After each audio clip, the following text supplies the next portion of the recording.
अरे आप वहाँ बैठे हैं, आप तो कंडक्ट करने के लिए बैठे हैं कि आरएसएस की भूमिका बताने के लिए सर मैं बैठे आपको हैं? जी आप किसकी दुकान चला रहे हैं? आप किसकी दुकान मत चलाइए। अरे चुप रहो। क्यों चुप रहा हूं सर? बकवास करते क्यों हो चुप रहा यार? हूं? क्यों चुप रहा हूं मैं? इतनी बकवास आप डर की करते दुकान रहते हो। चलाएंगे, मैं चुप हो जाऊंगा? दूसरे का आप डर डराएंगे? सुनिए ना। ये डेविएशन है डिबेट में, तो फिर तो जाहिर है कि मुझे भी इसको डिबेट को छोड़ना पड़ेगा। तो किसी आरएसएस जैसी नफरत फैलाने वाली तंजीम को इस मुल्क में पनपने का मौका नहीं मिलता।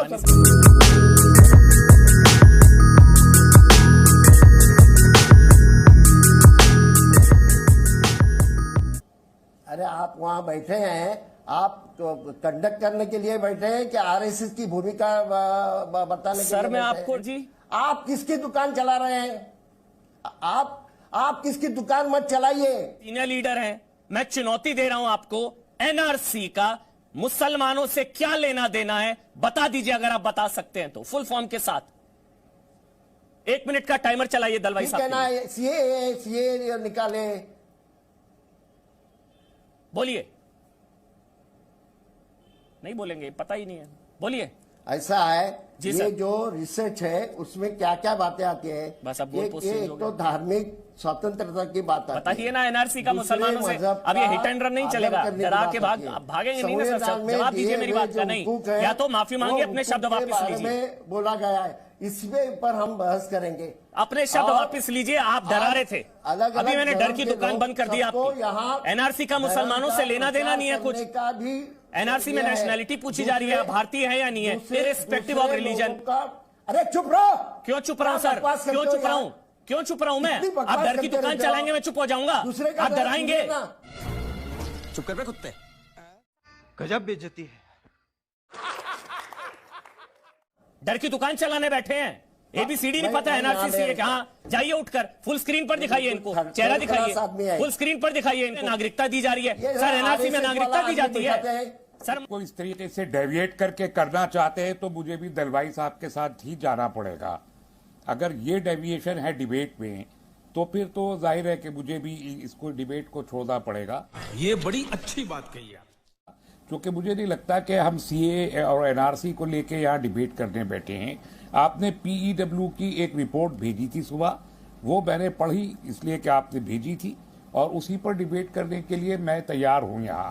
मैं नेशनल रजिस्टर फॉर सिटीजन्स पर यहाँ बहस करने के लिए इस वक्त नहीं बैठा हूँ। आपके सब सवालों का जवाब अच्छे से दे सकता हूँ मैं, लेकिन मुझे उस बहस में जाना नहीं, वरना मैं इससे डेविएट करके असम के इशू पे आके मुझे बैठना पड़ेगा। मुझे नॉर्थ ईस्ट के लोगों के इश्यूज पे बात करनी पड़ेगी। मुझे एनआरसी की जो 10 साल पूरी प्रक्रिया चली है उसकी जो नाकामी है उस पर बात करनी पड़ेगी। हजारों करोड़ रुपए खर्च करके हमने एनआरसी असम में किया, फिर क्या हुआ, तो उसमें जाना नहीं चाहता मैं मोदी जी का आरटीआई डाल के लोगों ने सिटीजनशिप पूछी थी, उसका क्या जवाब आया, उसमें जाना नहीं चाहता मैं। तो आप बराए करम जो रिपोर्ट है अगर उस पर कंसंट्रेट करना चाहते हैं तो बहुत अच्छा है, हम गुफ्तगू करेंगे। लेकिन अगर आप उस पर नहीं करना चाहते और हिंदू और मुसलमान ये माइनॉरिटीज के बारे में हिंदू नेशनलिज्म और इंडियन नेशनलिज्म को मिक्स करके 80% लोग देख रहे हैं। काउ सेंसिटिविटी 80% लोगों में है। रिलीजियस कन्वर्जन हार्डली 0.7% लोग उस पर अप्रूव कर रहे हैं। और उसके बाद हमारे देश का मुद्दा इलेक्शन से पहले कन्वर्जन होता है, जहां 0.7% लोगों की जिसमें इन्वॉल्व नहीं है, वो देश का मुद्दा बन जाता है। काउ की सेंसिटिविटी आखिरकार लिंचिंग्स में लोगों को आबादा करती है, और वो मान रहा है, ये रिपोर्ट मान रही है कि 80% काउ सेंसिटिविटी है। 80% रिलीजियस हिंदू रिलीजन को इंडियन नेशनलिज्म के साथ मिक्स करके देखा जा रहा है। ये तो बहुत खतरनाक है। नहीं कर रहा है, बोलने दीजिए उनको। फिर हिंदू कल्चरलिज्म ही हिंदू नेशनलिज्म है। ये एक कंट्रोवर्शियल इशू है, इस पे डिबेट होता रहा है इस मुल्क में। और हिंदुत्व की ये थ्योरी, आपने नेहरू जी का नाम लिया, डिस्कवरी ऑफ इंडिया का नाम लिया। नेहरू जी तो बहुत बात की चीज है। मैं तो नेहरू जी को बच्चा मानता हूं, राजा राम मोहन राय जी के सामने, देवाशीष टैगोर जी के सामने, रविंद्रनाथ टैगोर जी के सामने। हिंदुत्व की थ्योरी तो वहां से चली आ रही है। 200 साल से इस मुल्क में हिंदुत्व चल रहा है। पे आ जाते हैं, मैं सीधा आपसे पूछता हूं, चलते हुए आपके हिसाब से क्या भारत में मुसलमान डरा हुआ है?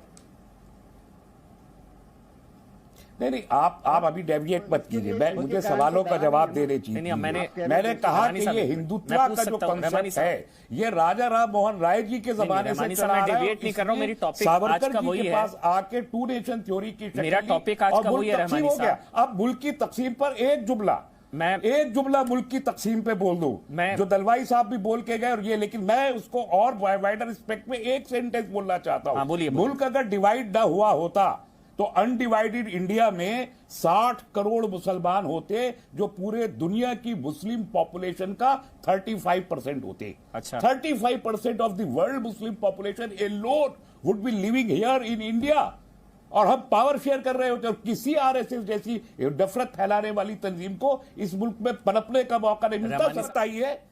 कितने हिंदू हैं सऊदी अरब में, कितने हिंदू रह रहे कुवैत में, कितने हिंदू रह रहे तमाम जो यूएई में, कितने हिंदू हैं ओमान में रह रहे हैं। ये क्या बात करते हैं आप?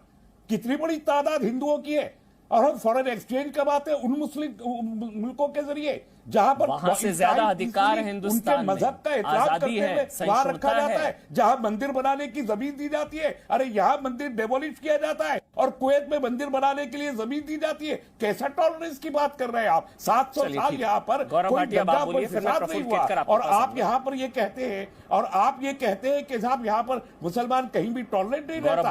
अब ये देखिए रहमानी साहब, बहुत लंबी डिबेट है। मुसलमान रहते, अगर हिंदू, अगर ना मैं उस तरफ नहीं जाना चाहूंगा। 497 ईयर्स तक इंतजार हुआ, संवैधानिक तरीके से कोर्ट के फैसले से मंदिर बना है।